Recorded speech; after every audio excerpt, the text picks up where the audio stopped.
Live from Fargo and serving you on TV, online, and on the go. This is Valley News Live at 6. My son loved this city, and this city killed my son.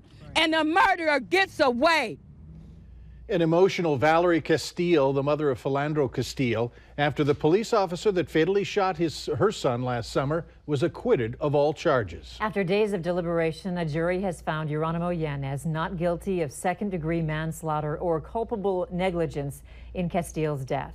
Yanez could have faced up to a decade in prison. He was also found not guilty of endangerment by intentionally shooting a firearm relating to Castile's girlfriend, Diamond Reynolds, and her child, who was sitting in the back seat.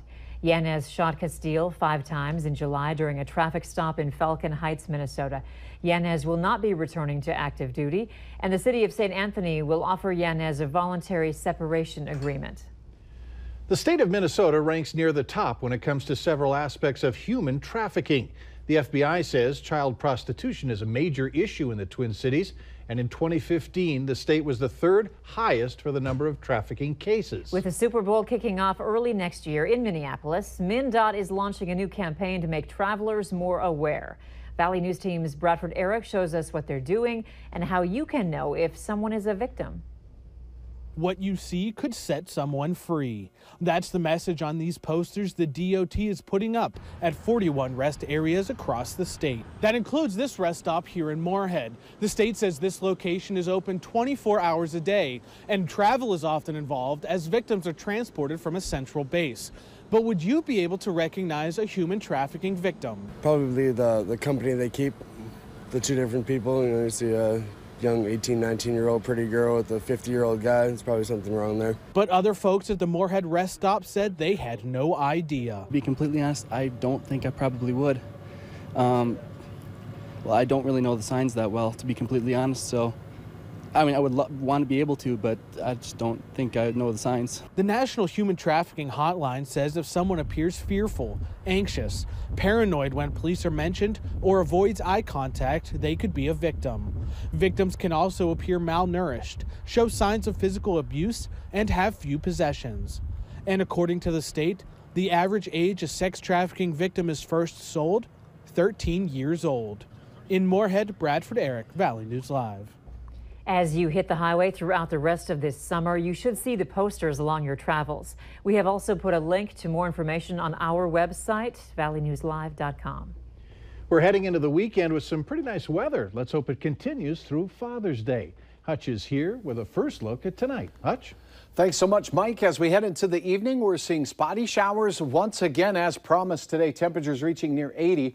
We have showers northern Stutzman through the Benson and Ramsey County areas, northern portions of the valley seeing some thunder and lightning from time to time, and right over Otter Tail Lake, a little thunder shower passing through with about 5 lightning strikes in the last 15 minutes. This is all moving east at about 25 miles per hour. Brief heavy rain and then some clearing, although near Langdon and the Rock Lake area, we've had passing showers throughout the last 3 hours or so. Marshall County, Minnesota, from Grigla all the way back towards Kennedy in Kitson County, seeing some showers. Cavalier, a heavy soaker making its way over you, as well as Langdon. In Fargo tonight, temperatures will generally be slipping down through the 70s. We could see a sprinkle passing through the area, but that chance diminishes as we go beyond sunset. There are showers in the forecast for Father's Day weekend. I'll have the latest on your hour-by-hour forecast here in a minute. Mike? All right, thanks, Hutch. You've heard the advice before. Go to the basement during a tornado watch or warning. But where should you go if you live in a mobile home? It's a common question we get here at Valley News Live when there's severe weather. We're told mobile homeowners on the North Dakota side of the river need to come up with their own plan, and there are no public shelters. Either find a nearby underground parking garage or a store that's open all hours of the night. What would happen if your neighbors didn't have anywhere to go? I don't know. Kind of a scary thought. Yeah. Nobody worries anymore, but that was petrified. My mom, and I thought, where would we go?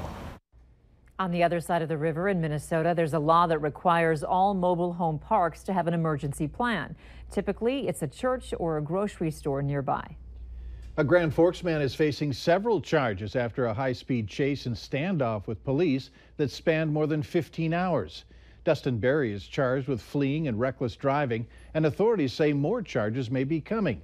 The chase started around 8:30 last night north of Grand Forks on I-29, headed back into town. Berry and an unidentified woman then ditched their vehicle near the Grand Forks Airport and took off in a stolen ATV before stealing a pickup and crashing it into a ditch. That's when police arrested the woman, and Berry took off on foot. It wasn't until 5:30 this morning that officers got a report of a suspicious man knocking on a homeowner's door near the airport. Berry allegedly barricaded himself inside a nearby home for nearly 8 hours before officers were able to take him into custody. An Oriska man is now facing felony charges after an incident that left him with a gunshot wound to the chest. An arrest warrant has now been issued for 30-year-old Andrew Gubrud on terrorizing and criminal trespass charges. The Barnes County Sheriff's Office was called out to Lake Ashtabula on a report of a man holding a firearm outside of a cabin. Witnesses say the incident started when Gubrud broke into a cabin with 4 women inside, then pulled a gun on them. He somehow ended up with a self-inflicted gunshot wound. Gubrud could face up to 5 years behind bars for each charge. The 3rd annual Tom Pierson Foundation golf outing has been set for mid-July in Sartell, Minnesota. Pierson was an NDSU freshman that went missing in 2014 and was found dead 3 days later in a Moorhead RV lot. Pierson's killer has not been found, but Pierson's parents say the investigation is still active. The annual golf outing will be held at the Blackberry Ridge Golf Course on July 15th. The event kicks off at 1 in the afternoon. You can register for the event on our website. Just head to valleynewslive.com and click on this story. You may want to find a new route. Traffic delays are expected for the next few weeks on one of Fargo's busiest roads.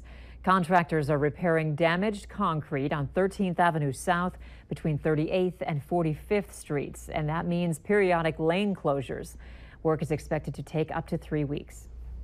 Dry, hot, and windy weather conditions have caused burn bans and bans on fireworks in some parts of North Dakota, but they aren't stopping the sale of fireworks in those areas. Memory Fireworks Operations Manager says the bans won't stop their sale of close to 30,000 cases of fireworks statewide. He says they understand their importance and encourages customers to set off fireworks where they're legally allowed to do so. We're treating this just like every other year. We've had a burn ban 10 years ago when Memory Fireworks actually started after the name change, and we had a burn ban that year as well. And, people came in, still bought, they just traveled to the areas where they could go to. Fireworks cannot be used in Fargo city limits. Hundreds of kids were out this morning with their favorite stuffed bears for the Teddy Bear Parade at Island Park in Fargo. The VFW Post 762 led the parade. Participants were encouraged to bring a canned food item to benefit the Great Plains Food Bank. And then after the parade, the park was filled with educational booths and carnival games for all the little kids to enjoy. Still searching for that perfect Father's Day gift? We have some ideas for your dad. If he loves to golf, how about some golf balls, maybe some new clubs, or a rangefinder? They're great to wrap up. With a number of local breweries around, a growler or gift card could be one way to help celebrate his day. For the car enthusiasts, new floor mats can be a good gift, and one store in the area will detail your car to look brand new. If you don't know exactly what to wrap up in a gift card or send to his favorite store, it's a great way to score on Father's Day. No mention of power tools, though. I don't need power tools, but I was thinking that if anyone else is listening out there, maybe a classic vintage vehicle would be great for a Father's Day gift. Yeah, big bucks. Yeah, there you go. Make the father happy, though. Yeah, you would indeed. We spotted a couple of new businesses in the area. We have details later on Valley News Live at 6, what they are. And this afternoon, we saw clouds develop. Once again, some passing sprinkles of rain made their way through the FM area this afternoon.